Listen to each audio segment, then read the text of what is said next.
Hi, my name is Danielle Edwards. I'm here to give my persuasive speech for Communications 2013 Spring. I am here with my friends. That's my audience. All right. So we've all heard the headlines. Shooting at the mall leaves many injured and 2 dead.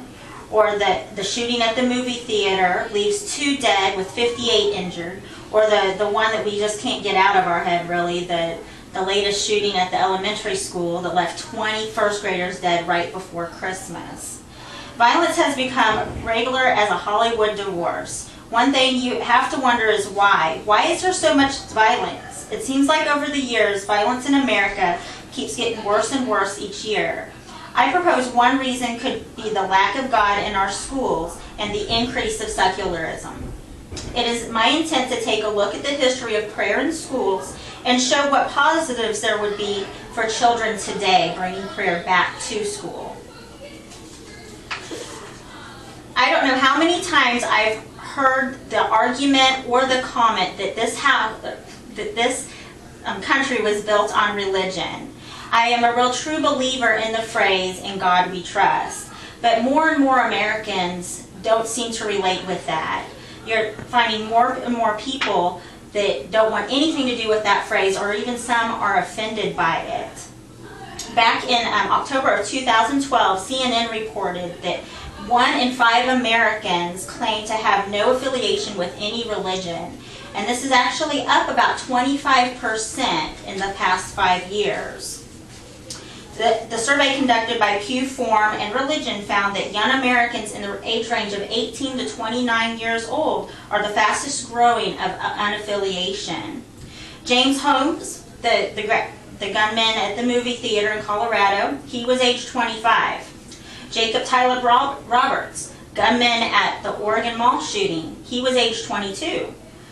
And then the one, that's so notorious, Adam Peter Lanza, the shooter at Sandy Hook Elementary, he was age 20. And these are just the most recent ones. This past summer was the 50th anniversary of the ban on prayer in public schools.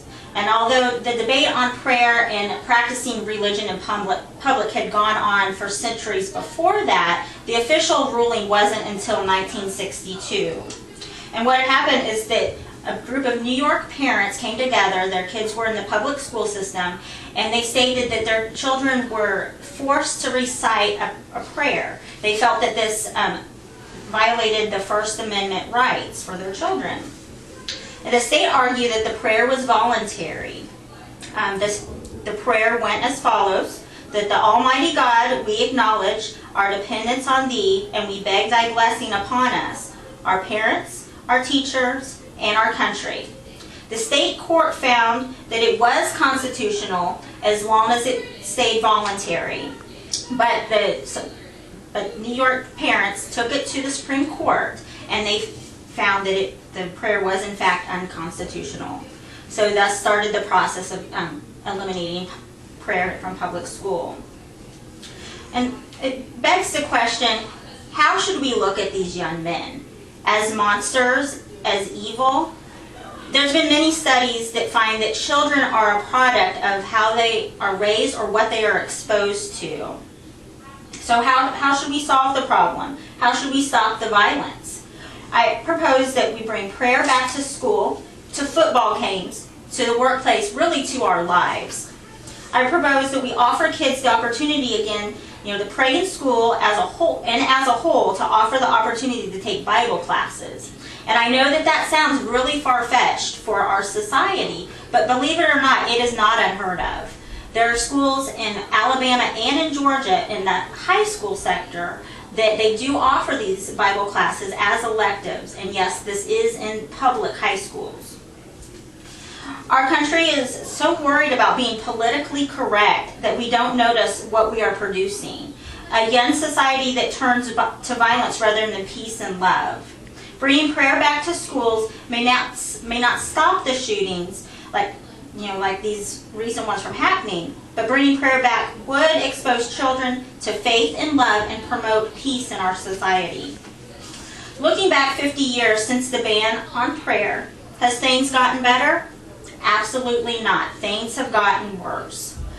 As reported in Forerunner.com, since the ban on prayer in schools, the increase in crime, premature sex, pregnancy, illiteracy, suicide, and drug use. These statistics have shown an increase of 300%. What is driving the young people to shoot? Somebody being made fun of, being bullied, a cheating girlfriend. We have made public schools a place where everything is acceptable. Our method of dealing with conflict is not having conflict at all. And then of course when conflict does arise, that these young people don't know how to deal with it in a constructive way.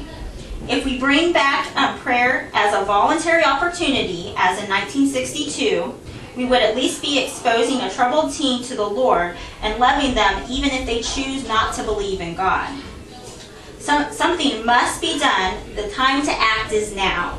We need to fight for our children by doing whatever it takes. I mean, really just stop standing on the sidelines, writing petitions, talking to our congressmen, making it known that how we feel on this, that prayer is important to our lives and our child's lives.